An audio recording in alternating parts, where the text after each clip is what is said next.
Hello everyone, Simon here, welcome back to our playthrough of Borderlands 2. Let's go straight into the next DLC, which is here, Unassuming Docks.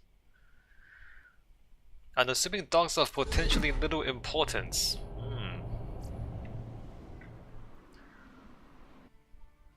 Once upon a time, the Vault Hunters played a game. The world is on the brink of going boom boom. This is our most desperate hour. Unless we make a stand here and now, we gonna die. Now. Roll for initiative! What's initiative? It says which order we attack in. I punched the initiative. What's going on? I wasn't paying attention. Tina, why don't you start over?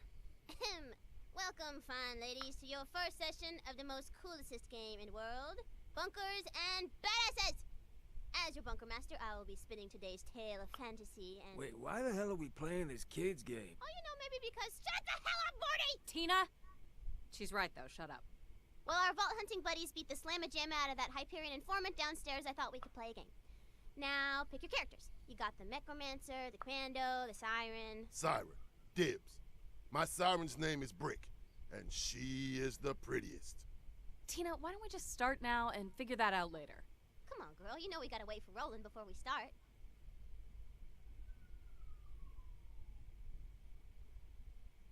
Tina, Roland's... You know Roland's not coming, right? He's not here anymore. Yeah, he's probably running late or something. We'll just start now. So, like I said... Roll for initiative, suckers! Tiny Tina's Assault on Dragon Keep. So it doesn't have anything to do with... You arrive at the docks of Flame Rock Refuge. This place used to be really nice, until the handsome sorcerer messed everything up. I say we head toward the town to investigate.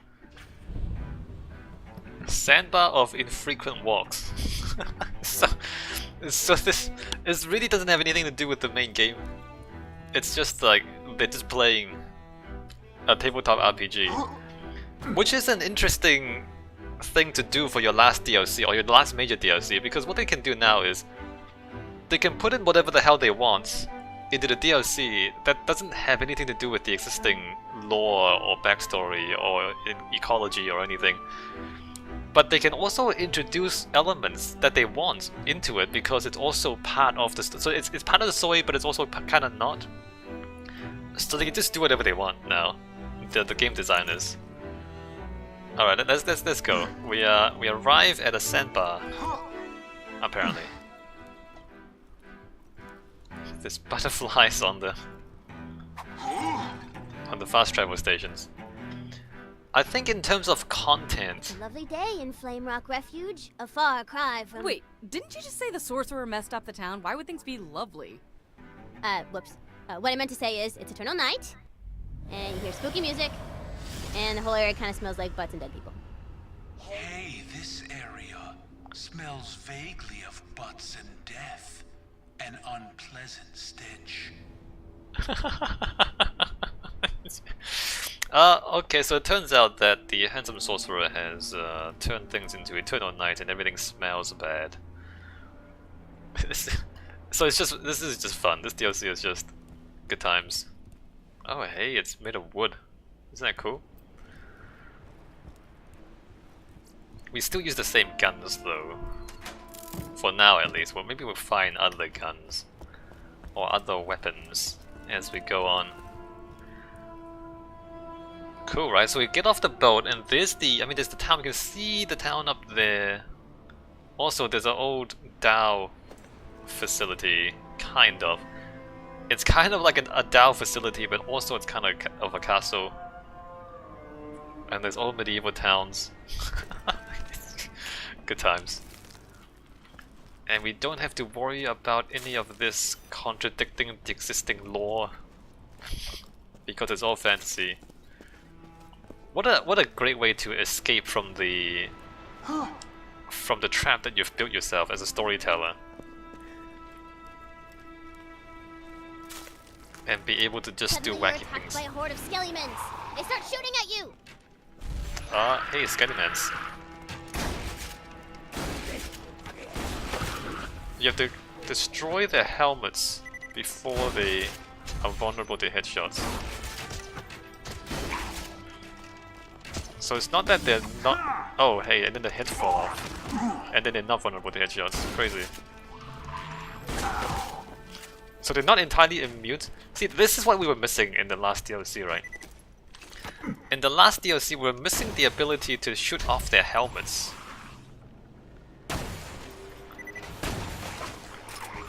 Like the shamans and things, they were all wearing helmets. And you couldn't hit their crit points ever. These ones, they protect their crit points with the helmet, but you just shoot off the helmet. So much better.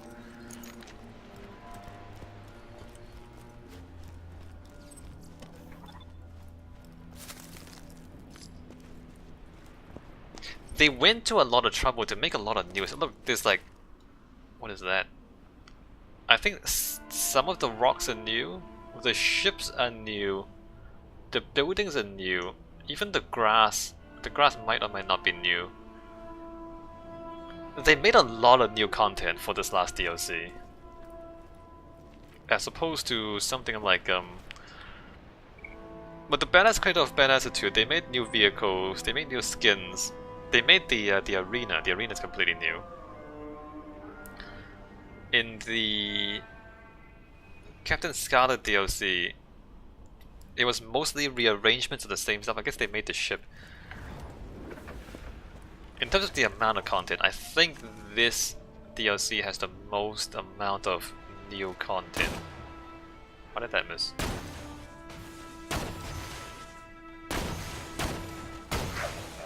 I'm missing everything.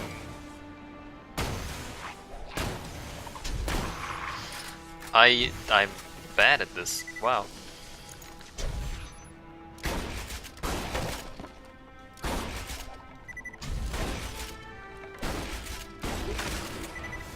Oh, real? When you break their heads off, they don't know where you are anymore?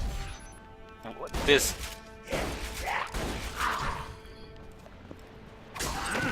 The subtle details in this, man. They're wearing a helmet. If you blow off their helmets, that reveals their crit points. And then if you blow off their heads, because they're skeletons, they keep attacking you, but they don't know where you are, so they just attack randomly. Break the helmet, and then get a crit.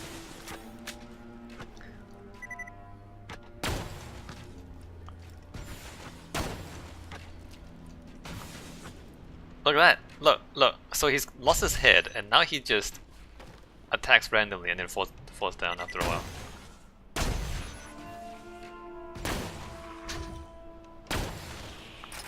So funny.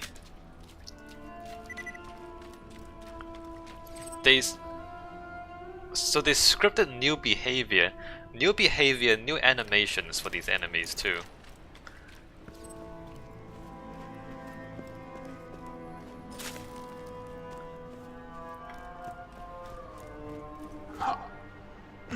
So our first quest is to go to Flame Rock Refuge, which is up there, by the way, if you're wondering. You get close to the entrance to Flame Rock Refuge, but suddenly... The handsome sorcerer's pet dragon appears! Surprise attack! Oh, I want to smack it. You try to attack the dragon, but your attacks do nothing! The dragon attacks and... Critical hit! Great. Are we done now? Tina, you can't start your campaign with a boss fight players can't win. Touche. Okay, everybody back up! I wanted to kill something. Okay, how about a new boss? He's a skeleton. And his name is... Mr. Bony Pants Guy? I am Mr. Bony Pants Guy. Does that work? Oh snap. This pleases me. Alright, the road to Flame Rock Refuge is open. You should go there. Go, go, go. Mr. Bony Pants Guy, so scary. Spooky skeletons. Oh crap, hey, these guys explode. Excuse me. Also, where was the loot? Oh, here it is. Oh, they have shields.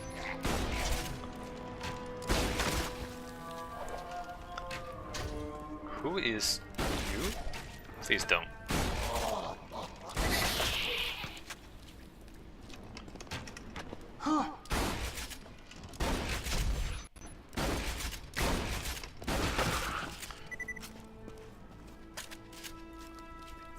What's going on? That's just normal stuff. The skeletons are fairly similar to the... I mean, they're pretty easy to understand. I mean, their crit point is their heads. Hamlet of Swift passing through. Alright, I'm just gonna pass through this real swift. And move on to Flame Rock Refuge. It's not difficult to understand these enemies. I wonder if this gun is any good. Oh, it does a butt ton of damage. Look how damaged this.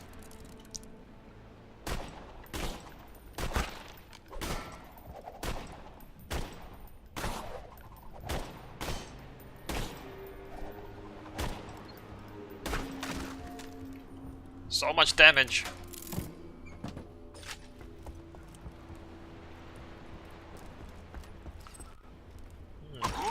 So the pots are breakable. Let's see the ship. I mean, the ship is not... It's not amazing. They made new textures. Or maybe they... I wonder if this is completely new textures. It seems new. There's a little bit of animation on the sails. Just trying to see the quality of the work. Oh, are trees new? Were there trees back in the base game? They kind of weren't trees, right? Were there trees in Pandora?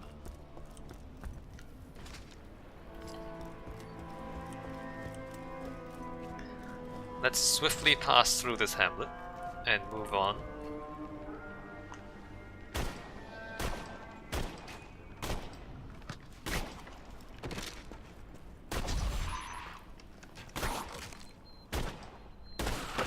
They also move kind of slow, so it's...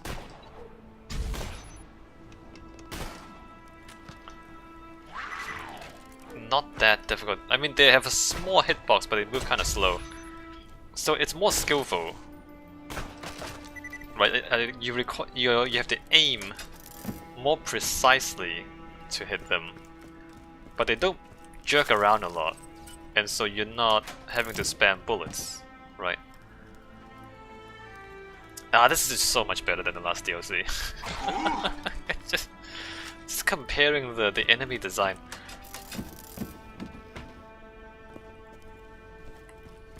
Like if the enemies jerk around randomly, then you're also shooting more or less randomly to try and kill them. But if they just have small hitboxes, then you have to aim and be precise. I guess you can also spray. The crit point, by the way, is the glowing hole in the abdomen.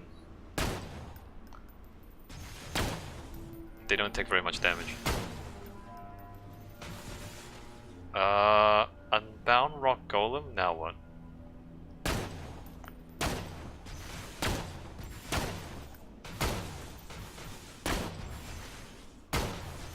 Now the crit point is the eyes? Or just the head? Probably just the head.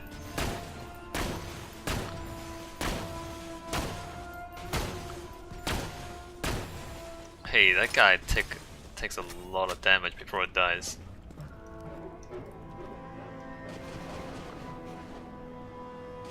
That golem is fighting skeletons. I don't really want to walk around too much. Did it drop any good loot? No, it didn't. Let's keep moving.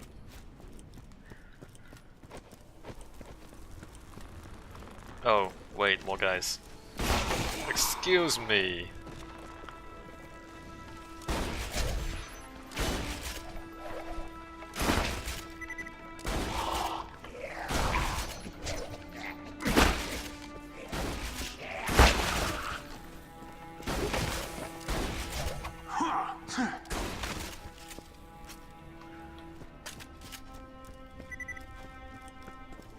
This is Dao architecture, right? The sloping upwards.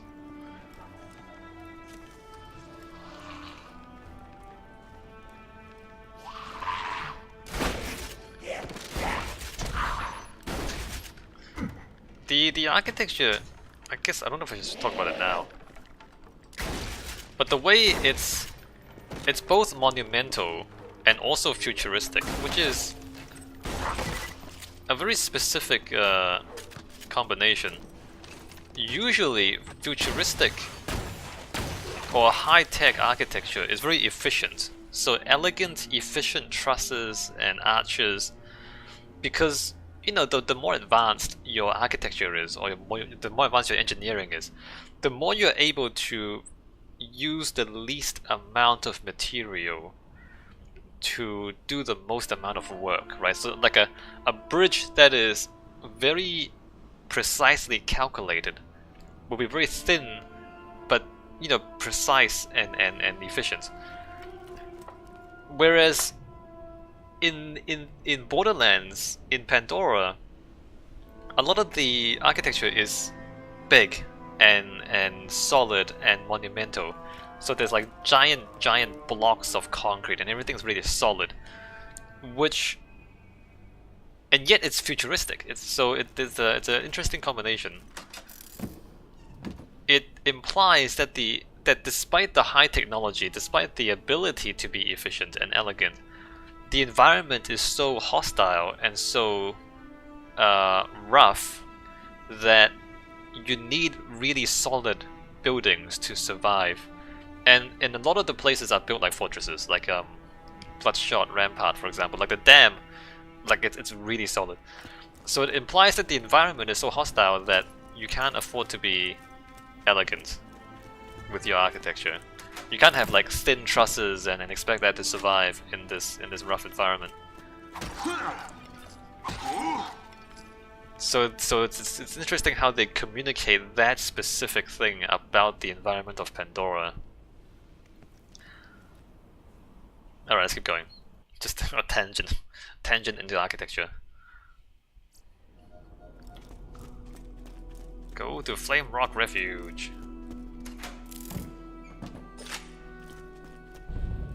Hey, look at this. Another vista! Flame Rock Refuge. In the distance, you see the town's scouting blimps, always alert in case of battles and stuff. What you gonna do now?